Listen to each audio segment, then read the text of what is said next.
Welcome back to another episode of Analyst Insider with me, Jack J. Today we're speaking to Carlos, also known as Source, who is the CTO of a company called Next Step Technology. They're sort of like analysts for hire or analyst contractors, and their biggest client probably being Dignitas. Now, if this all sounds familiar, it's because we spoke to their CEO and founder, Alejandro, in one of the very first episodes of this series. So if you haven't seen that, I do recommend going back and watching that at some point. Now, Source is interesting because he is the closest to a front-end developer that we've spoken to. That means he specializes in data visualization and tool creation, which is giving him a really interesting perspective compared to a lot of the other analysts we've spoken to.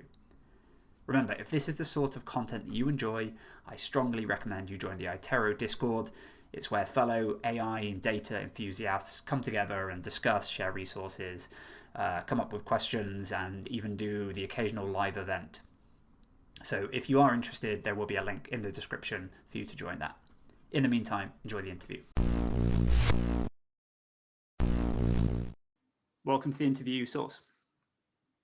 Hi, hello.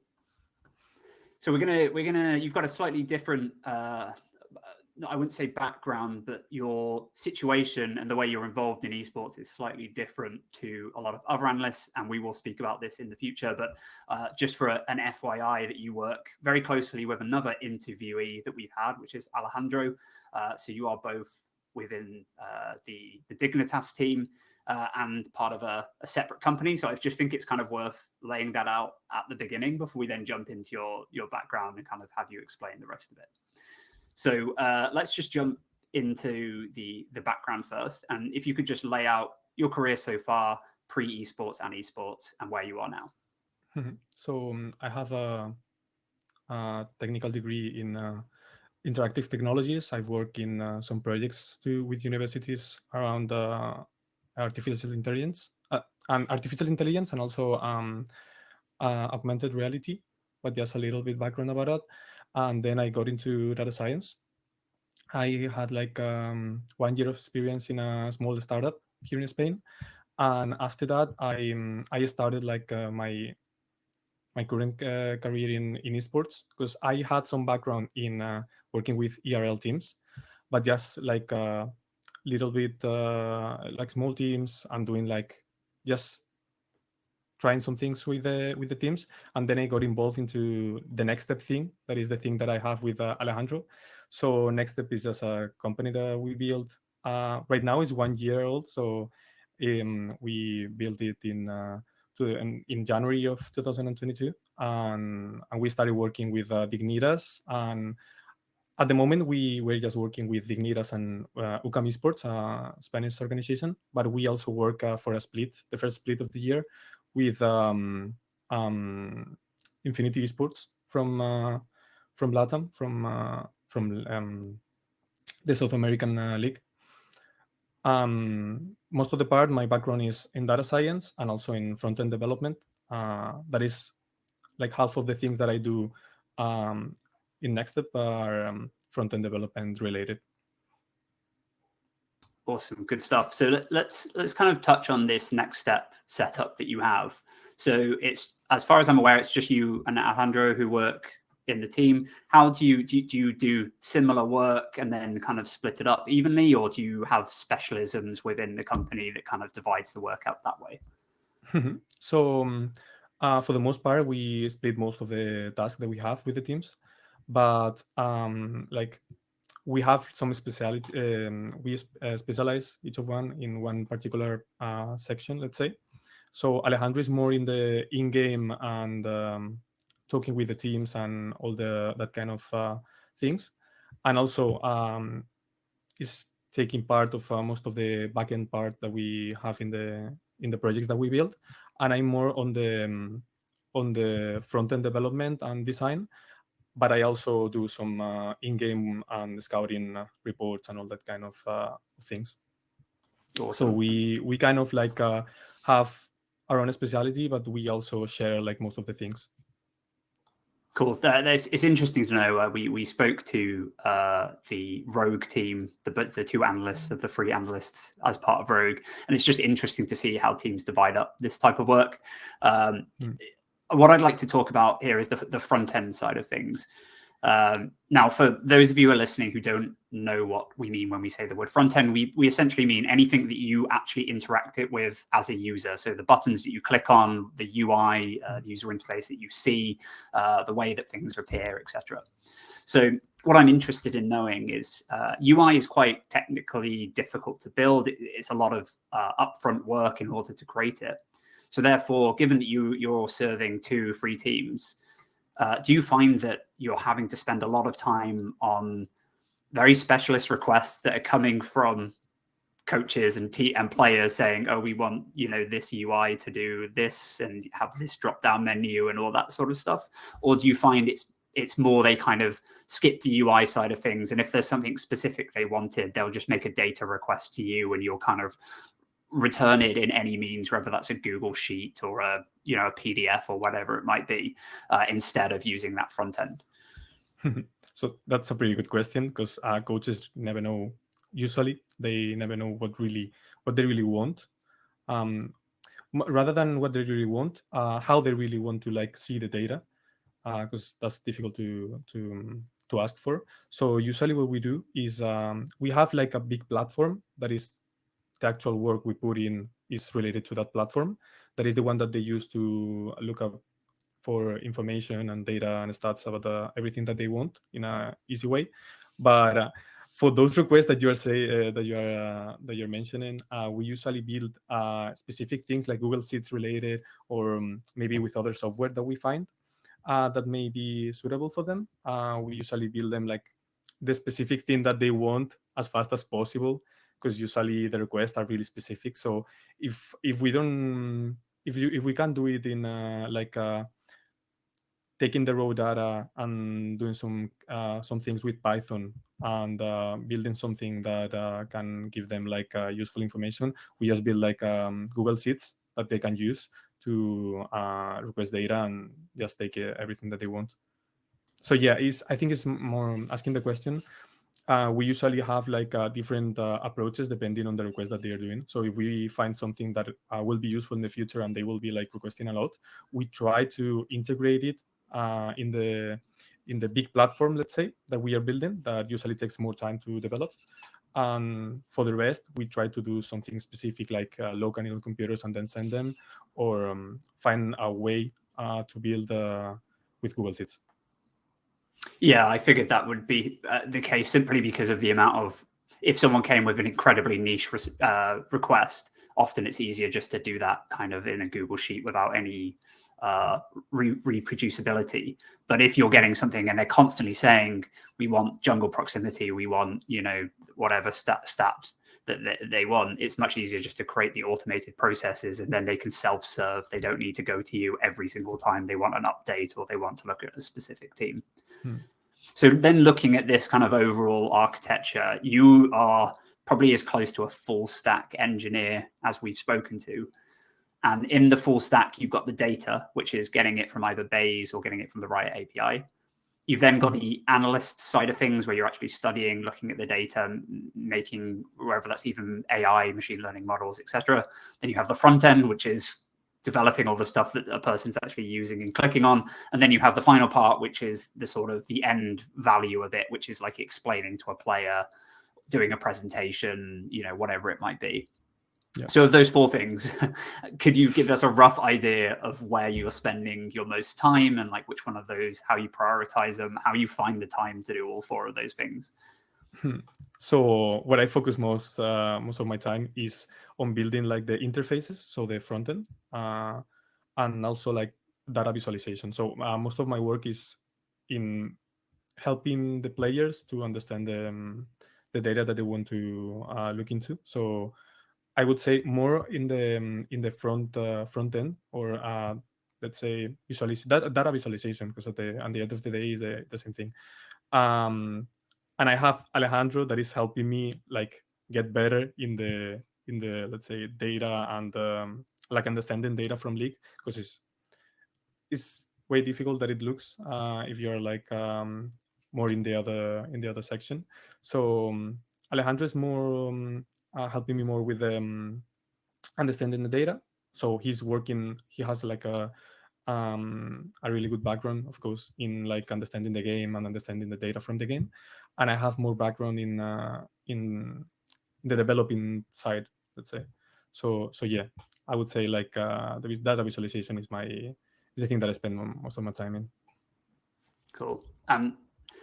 Within that, do you ever find you have enough free time to look at some stuff that might be a little bit off piece, such as the AI side? You probably aren't using augmented reality. I don't imagine there's much use for it yet. But on the Yeah. AI side, are you able to do anything interesting there, or do you have to spend so much of your time on the front end stuff that you don't have time for the other?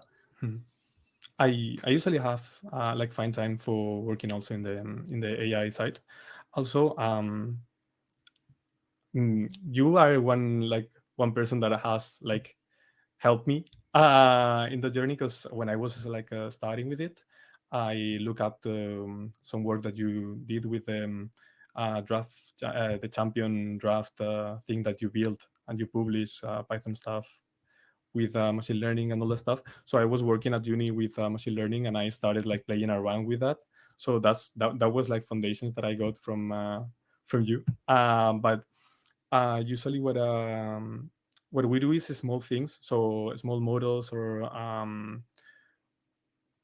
we don't really get. I think we are not in the stage where we get into like specific things about the AI to integrate with the teams, because we are like in a really early stage. So I think that even though I sometimes find time to like implement some little models or things to try it with the teams, usually the most useful thing that we find is working with raw data and like basic statistics with teams, because um, they they first have to like we first have to understand how to work with them just with like basic data, basic stats, and find them useful, and then afterwards we will move, I think, to like a more AI related stuff to work with teams. Yeah. Yeah, I mean, there's two pieces on that. One is the trust element, and one is the understanding element. So it's very difficult or inadvisable for someone to jump in and say, I can do AI in esports out of nowhere, because the honest truth is most players, coaches, and other people involved in the esports space have very a rough understanding of statistics that make explaining AI incredibly difficult. And because there's such a gap in knowledge at the moment, it's also very difficult for them to trust it, which it makes sense, right? There's no point me saying to you, like, you should pick this player, this champion in draft, or you should hire this player for next season because my AI told me. It's like, no, can we bring this back a few steps? Like, can you explain the statistics around this and how that works? So I completely appreciate why you aren't doing it. And the truth is, I don't think there's a market for it yet. I still think that esports is too young to make that leap into the really advanced AI, and we need to actually bring it back a few steps and work out things like really good visualization, better understanding of statistics and data, and all the rest that comes with it as kind of like a pre-learning before the AI. Yeah, totally agree. Cool, good stuff. So what I'd like to talk to you about is the technical side of learning to kind of be this full stack engineer, because like I said, there's a lot of skills involved. So if someone is, let's say, completely untechnical, but likes the idea of doing what you're doing, where do they start? Okay, so I would say like the thing that I did when I started, because I used to program, like I was while I was studying, I was programming like the small projects that you build in uni. But there was like one time that I really started working with League of Legends data. So what I would say is try to find a project that you find like fun to play with. Try to go from the data extraction, so working with Riot API. Something like the guide that you build with Riot API could be really useful. And also working from that, and then trying to build like an interface where you can manipulate and play with the data that you built. Something like kind of like the typical platform that you use to look for the data from your account, but make it one that is more playful, so you can do stuff with it. And also you will find like all the books that and things that happen when you are trying to build. It will happen because if you try to build something that you have to, like the user, the person that is using it, have to manipulate it, it will have like a lot of problems. So you will find like a lot of things to learn from that. So I think that project, it took me like a long time to build when I was starting. And for the first part, I would say try to learn Python, because it's like a really good language to understand how programming works. And then I would say, if you want to get into something related to front end or like website building, I would say try to find a course or something about JavaScript, learn the basics of JavaScript, HTML, CSS, and then try to move to a framework like React. So that's like literally the journey that I did. It was really nice, like not really stressful, because the languages are really nice to work with. And yeah, I would say that that's the way. Like, try to find a project that you like and build the whole thing from scratch. Awesome. That's great advice. And I don't want anyone to be put off by the amount of technical, like hearing the word. For a lot of people, I understand hearing Python, React, Java, you feel like overwhelmed by it. But really, Source isn't lying. It is much easier than it sounds, especially Python. At least I found it's just so easy to learn when you're right at the beginning, because it's very obvious what everything's doing. At least it was to me. So if you are holding back from learning to code because it sounds intimidating, just please do start. You will find it a lot easier than you think.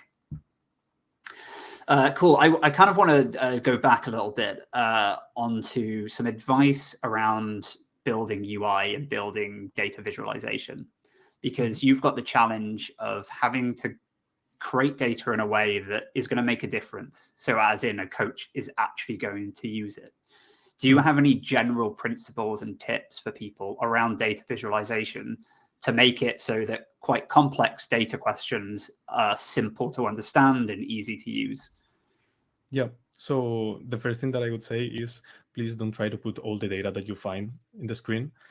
Keep it as simple as possible, because I've got that trouble. Like, I've tried to build a dashboard that has everything that I have that I can put in a dashboard.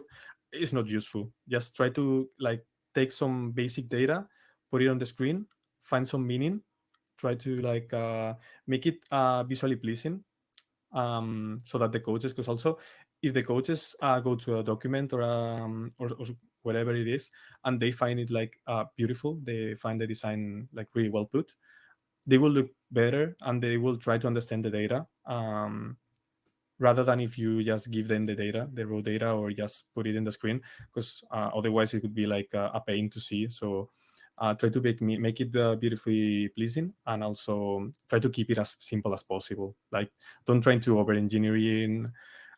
Just put some basic data, and then from that scale and try to like understand more complex data and implement it. But start from the most basic thing that you can.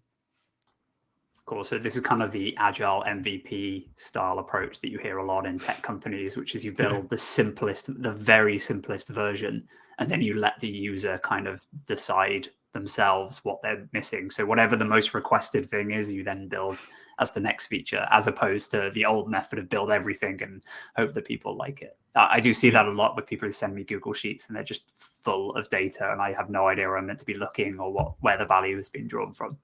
Yeah, and sometimes not even the person that built them really knows like where everything is, because it's too much. Yeah, exactly. And you're in trouble if you can't even find your own way around your own Google Sheet, because how else is anyone else going to be able to do it? True. Good stuff. So again, talking about this sort of UI development and user feature requests, do you find that you just have to take requests as they come and you build as the coaches are asking, or do you have enough flexibility where you can kind of build the stuff that they need that they're not asking for, simply because you have the intuition from the data, etc., so you have a better understanding of what's available, etc., or is it very much you are given something to build and you therefore build it and nothing else is built apart from the stuff that's getting requested? Yeah, that's a really good question, because so I would say it's a mix between both. So what data is like more useful, but you also have to take into account how coaches work, because each coach has a really different way of working. So depending on the coach you're working with, usually they have different priorities on what kind of data they want to look up.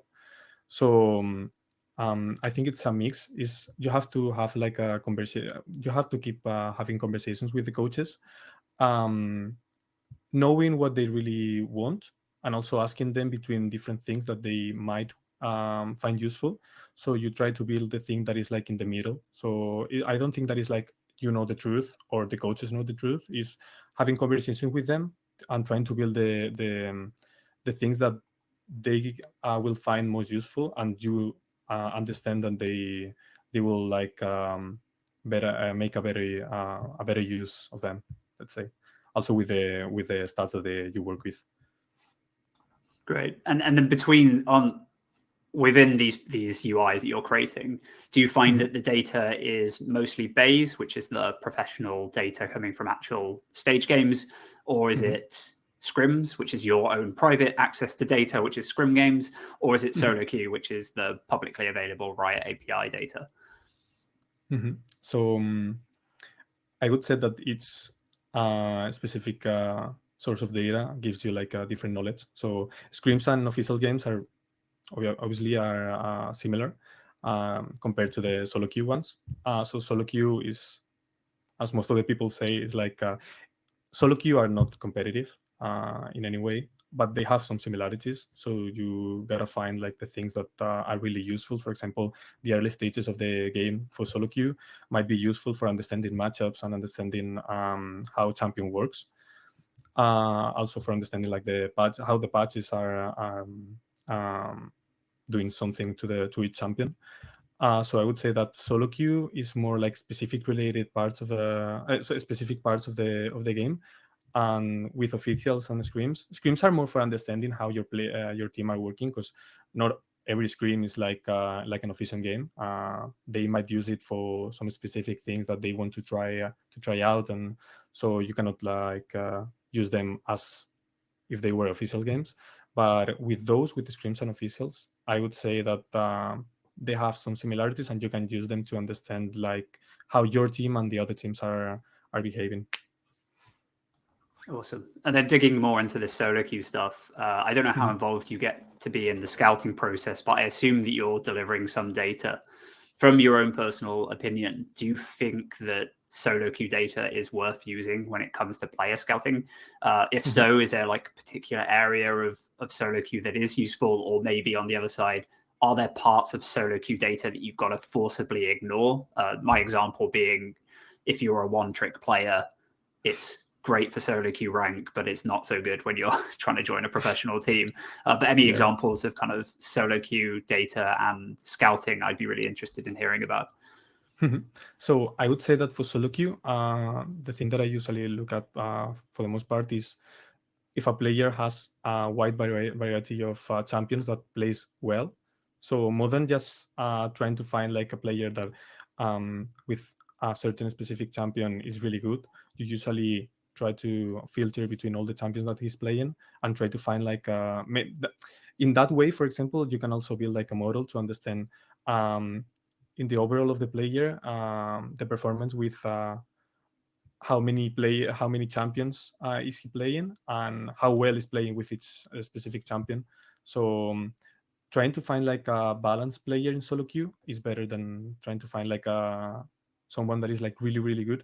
And also if you are trying to scout a specific player for your team, usually I would say that you first look in the competitive data that you have from him, and maybe also take a little bit into account the solo queue performance that they have. You don't really have much information from competitive, but if you are just looking at solo queue data, is because the player doesn't have a really like a strong background in competitive play. So if you don't have like, if it's for example an amateur player that don't really have any competitive background, you will have to look just for solo queue, but trying to find like the most balanced player that you can, rather than just one that plays one specific champion really good.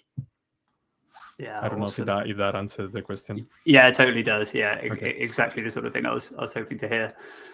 So we're going to now move to the second section of the interview phase, which is more about career and people who are currently. I know we discussed it briefly, and you mentioned about learning or to Python and React and Java and all that stuff, which is great. But I'd like to understand, let's say that someone had already done this, so they've got a basic understanding of the technical side, or maybe they want to be a scouting analyst. Do you have any tips for them to actually break into the industry? So if they were aiming to get into the LEC or the LCS, how do they approach that from a career perspective, especially if there's someone who's starting with really no esports background? So I would say try to show everything that you can do.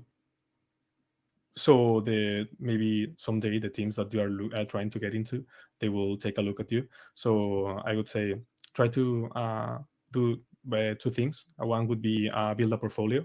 So whenever a team approaches you, you can just send it, and they will instantly see what you are capable of doing. And the other one is try to build like specifically for League of Legends, I would say Twitter. Like try to publish everything that you build. You just publish a preview or a demo or something, so people can see what you can do, and also that way you will get in touch with analysts and people from other teams that will have curiosity. Also, try to publish everything, literally everything that you build. I mean, of course, don't just throw everything that you have, but even though it doesn't maybe seem really useful, try to put it on your socials so people will see what you are capable of, and also you will keep um, getting people involved in your account and in what you do, and they will talk about you a little bit. I would say that that's. I mean, I think everyone says the same thing, but yeah, I would say just throw everything that you have, so people know what you're capable of, and they will call you whenever you have a good opportunity around. Yeah, I think everyone says the same thing because it is really, really good advice.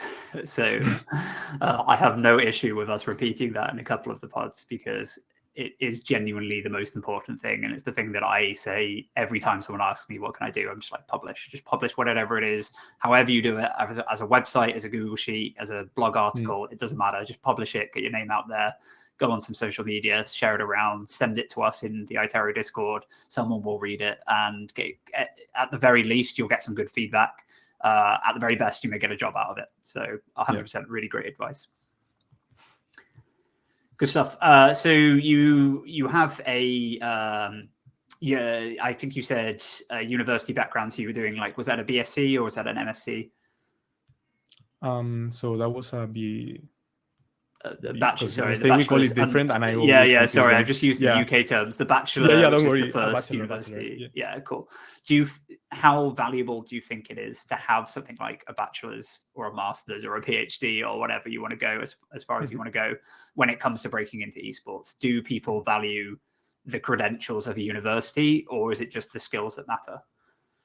I think it's more the skills, but a university will give you something that maybe depending on how you are, you won't have, that is discipline and like working on one specific thing and understanding how to learn. Because once when you have like a university degree in something related, for example, with software, everything programming related is super easy to learn because you have 4 years of experience. So I would say that if you understand how to learn, that you can find sources online, you wouldn't really need anything related to that. So no university degree. I don't think that is you don't really need it. It's more the person and the skills that you show that you really know how to do things, rather than just having a university degree, even though it helps. Yeah, of course. I think it's one of those things where someone who's just got a university degree but doesn't do all the other things that you mentioned, like learning to code properly and showing off their work, is going to do much worse than someone who doesn't have a university degree and is doing those things. Yeah, for sure.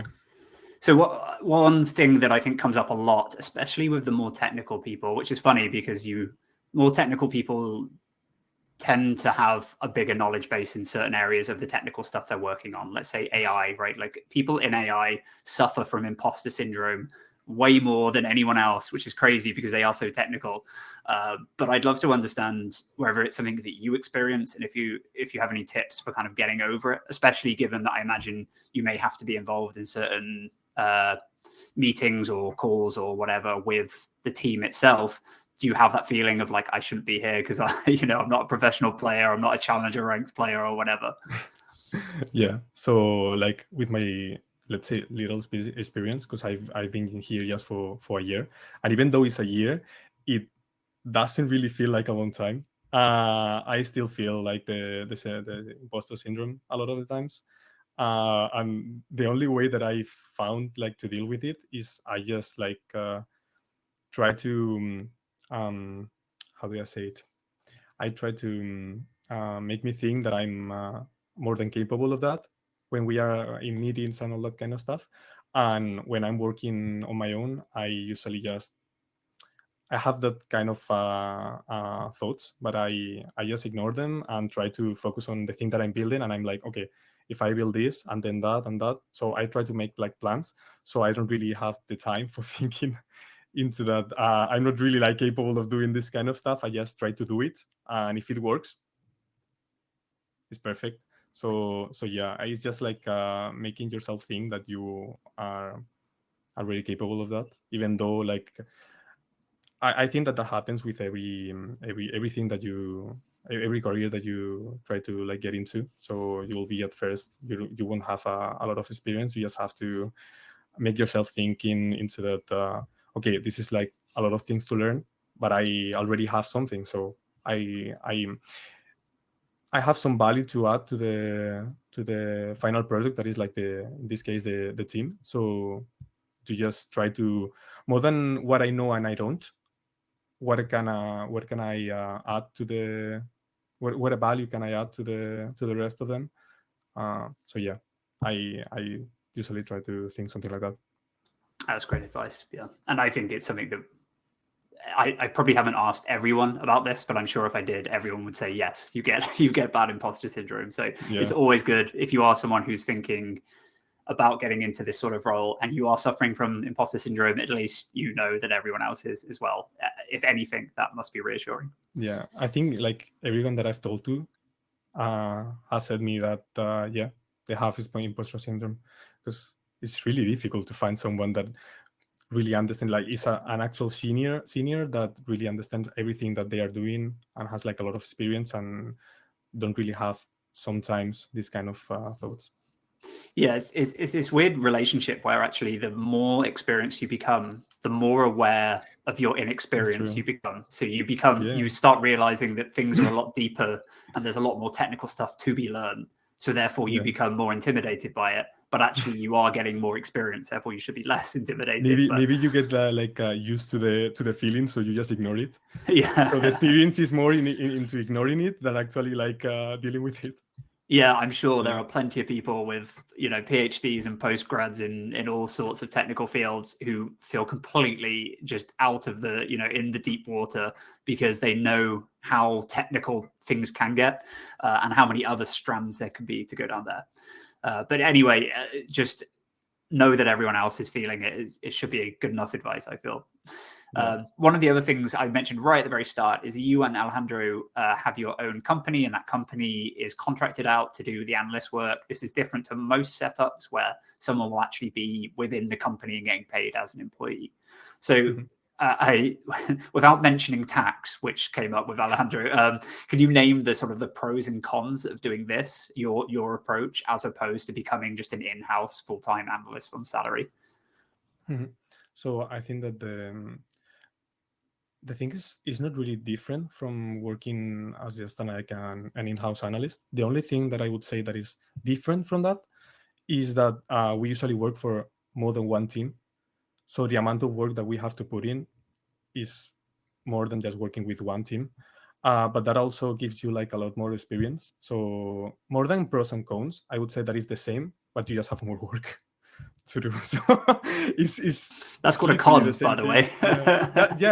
That's a con, but also like Yeah. you have like different contracts, so it's also a pro. Yeah, of course. You do more to Yeah. get paid more. I mean, that's pretty standard. I guess the other thing, or this should be a question as opposed to a statement.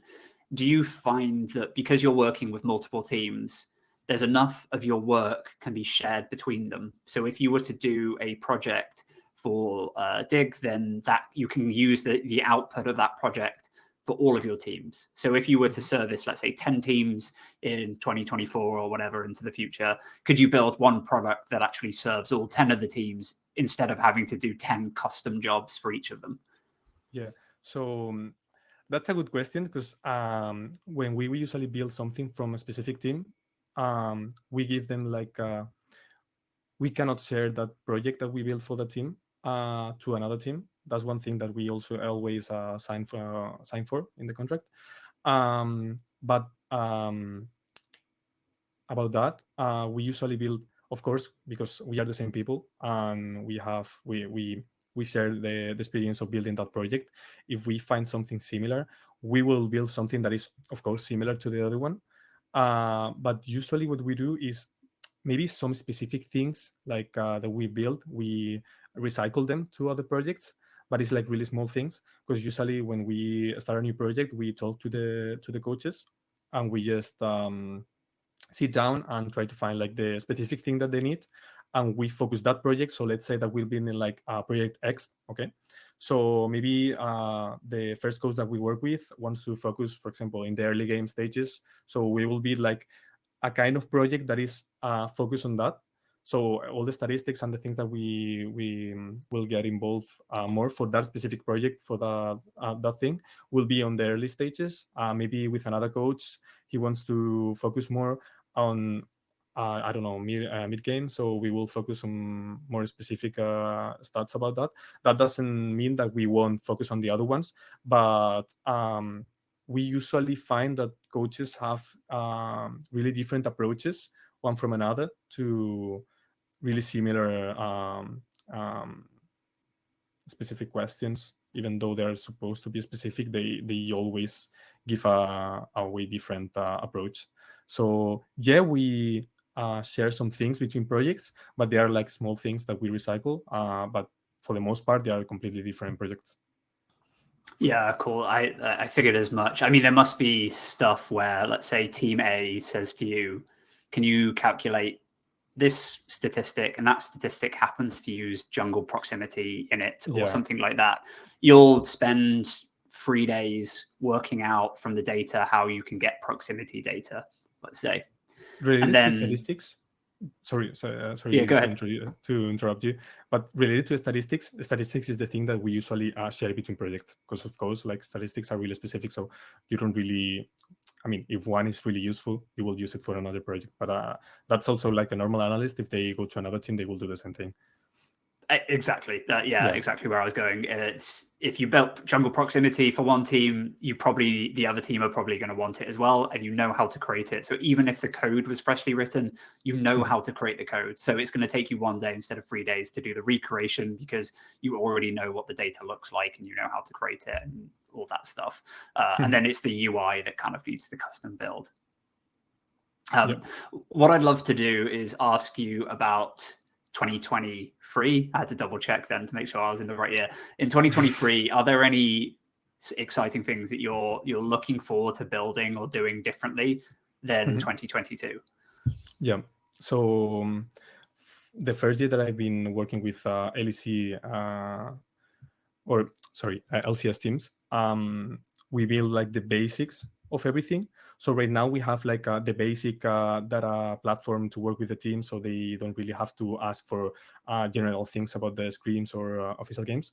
So right now we are focusing more on the we are starting to work with or advanced, not really like advanced, but we are starting to work with basics of artificial intelligence. So working, for example, with the proximities of the play of champions in game, and trying to correlate it with some of the statistics. and playing around with it and trying to find like patterns from that, because at the end of the day, everything that we do is trying to find patterns in the game. So right now I think that focusing more on the AI part rather than just like building interfaces, I would say. And also we will start working with a new team, so we are really excited. We will come back to Europe. Awesome. I won't ask you to leak that, although this does come out sometime in January, so maybe it's been announced by then. Let's hope so. They don't like break the contract or something. That I won't ask you to do that, so don't worry. Cool. So we'll close this interview out now. It's been an absolute pleasure, and we will ask the final question that we ask all of our analysts, which is, what is your favorite statistic? So I would say two, because I was going to say one, that is jungle proximity, but I think in the Aggie interview he mentioned that. So I think more related to objectives, but in-game related, I would say the jungle proximity, because it gives a lot of value. And related to drafts, that I really like drafts, presence, like literally like champion presence, because it's the first thing that you usually see when you're trying to like look for something about, I don't know, you're looking for worlds data. The first thing that you see is presence of champions, and you usually see like how the meta of that tournament is working just by the presence. So presence. Cool. And presence is calculated by the pick or ban over the total amount of games they could have been picked or banned. So if you're 100% presence, you've either been picked or banned in every single game that you could have been picked or banned in. Is that right? Yep. Awesome. Yeah, I mean, it's a great way. You can just create a tier list from that a lot of times, right? Based on presence. It's quite interesting. I did just a side note on this, but I did a bit of just a quick bit of analysis on presence versus win rate, and actually found that there was no correlation between the two, which is interesting. So champions that had really high really high presence, as in were being banned or picked a lot, weren't winning more or less games than champions who had low presence. Now, the reason why this is more complicated than that, it's not as simple as coaches don't know what they're doing, they're banning and picking the wrong players. It's usually that if a champion is being picked, the other team has a response to that champion that makes it less valuable in the first place. So a lot of the times you are giving a champion away because you know what you're going to pick into it, and therefore where it used to have a 60% win rate, it maybe only have a 50% win rate given the matchup that you're choosing to pick into it, or whatever it might be. So it's never as simple as it's never as simple as it looks. Right, exactly. Cool. Well, it's been a real pleasure speaking to you today, Source. We've now completed the Source Alejandro duo. So thanks very much for joining us. Thank you. Is there anywhere that you want to plug, as in Twitter or any other social media? Yeah, so my Twitter, I think that it will be also maybe in the description. It will definitely be in the description if you can't remember it at the top of your head. But also my ad is at TW_source. Awesome. If you want to find me in Twitter. Yeah. And if you didn't hear that, it'll be in the description. Well, thanks very much, Source. Really appreciate you coming on. Thank you so much.